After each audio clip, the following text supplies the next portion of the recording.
Cheese looks innocent, but behind every slice is a battle of microbes, money, and mistakes that could change how you see your favorite food forever. Close your eyes and imagine a cool, damp cave. Stone walls glistening, centuries-old wheels of cheese resting on wooden shelves, and a whisper of blue-green veins promising an almost spiritual bite. For millennia, cheese was survival turned to ritual. Milk preserved, flavors amplified, communities fed. That romantic origin story still charms chefs and home cooks. But there is a rotten flip side.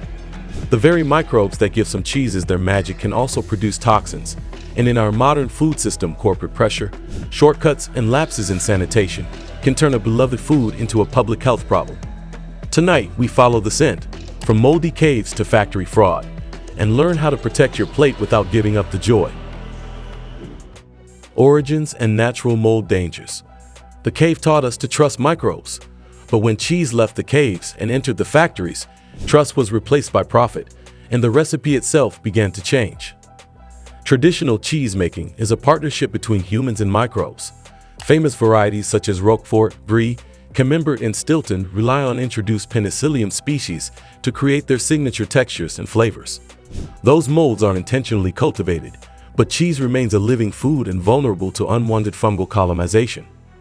Scientific reviews warn that cheeses can be contaminated by mycotoxin-producing fungi, species in Aspergillus and Penicillium, that may generate compounds like ochratoxin A and aflatoxin N1, which are associated with chronic health concerns in animal studies and therefore warrant monitoring. The same genera that give us complexity can, under the wrong conditions, yield harmful secondary metabolites.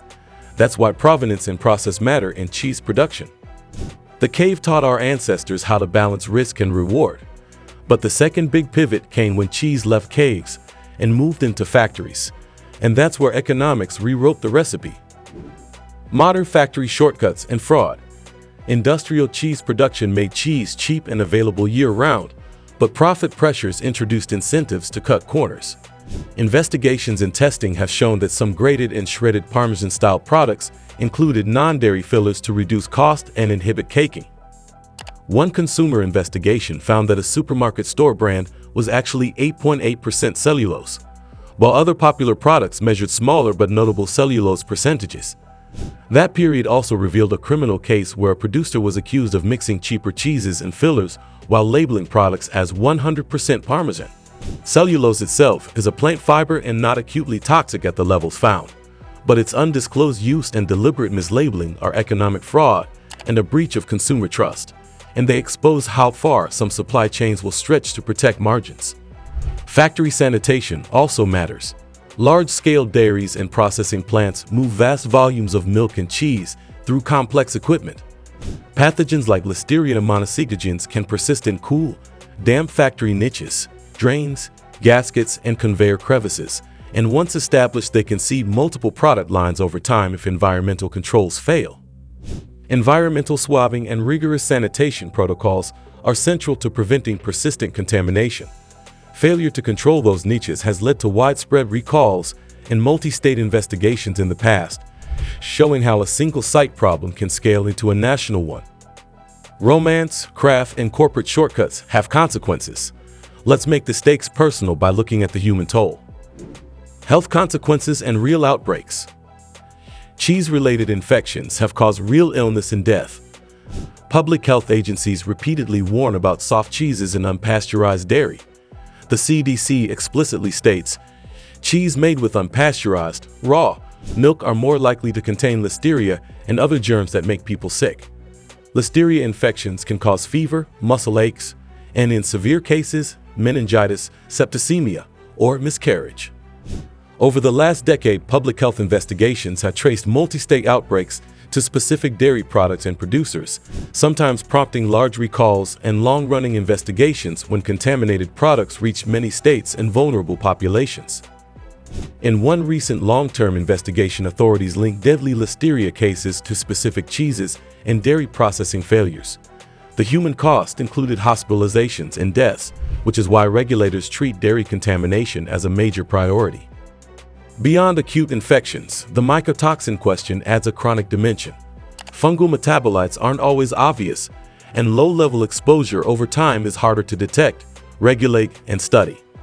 Scientific reviews flag ochratoxin A and related mycotoxins as compounds of concern in some contexts, and while many commercial producers test and manage risks, the uncertain distribution of mycotoxins across different artisanal or small batch practices means vigilance is justified.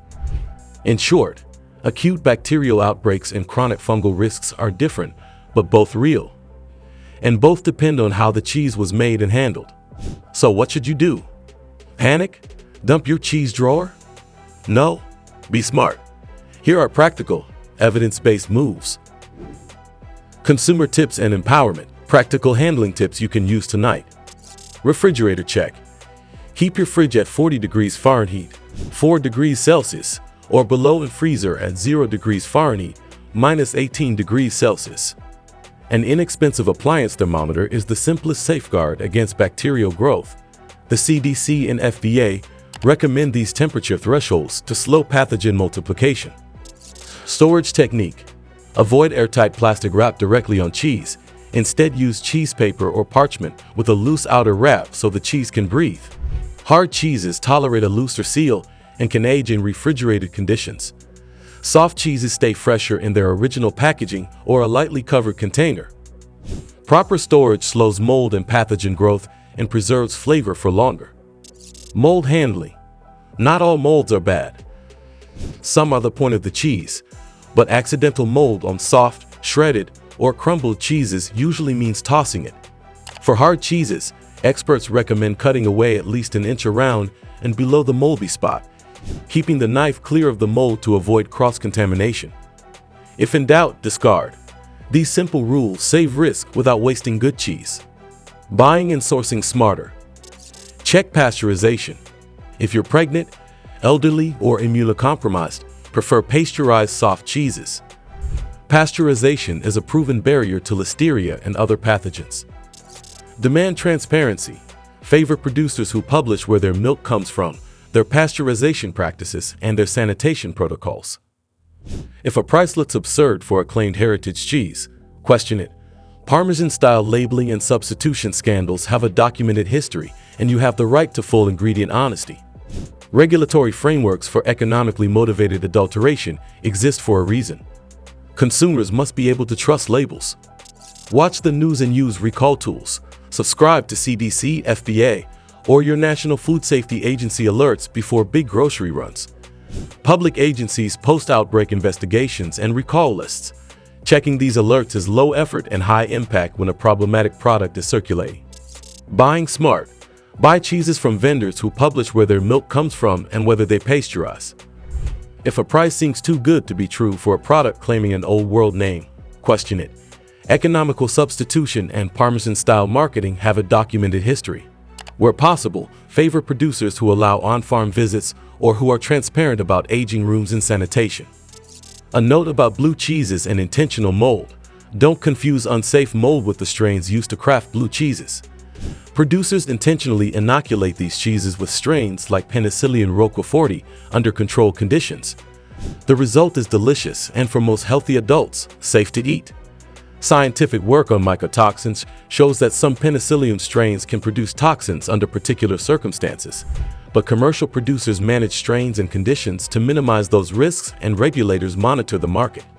Love cheese, but love your health more. Inspect labels, store smart, follow recall alerts, and when in doubt, throw it out. Demand honesty from brands and support producers who show their process. The cake still has magic, and with a little knowledge, you can keep the magic on your plate without the rotten surprises. Eat curiously, pass the cheese. If this video opened your eyes, hit like, subscribe, and share it with cheese lovers everywhere. Drop a comment. What's the weirdest cheese you've eaten? Which types do you trust in your country? I read every comment. Until next time, eat smart, inspect your wedge, and don't let the rot fool you.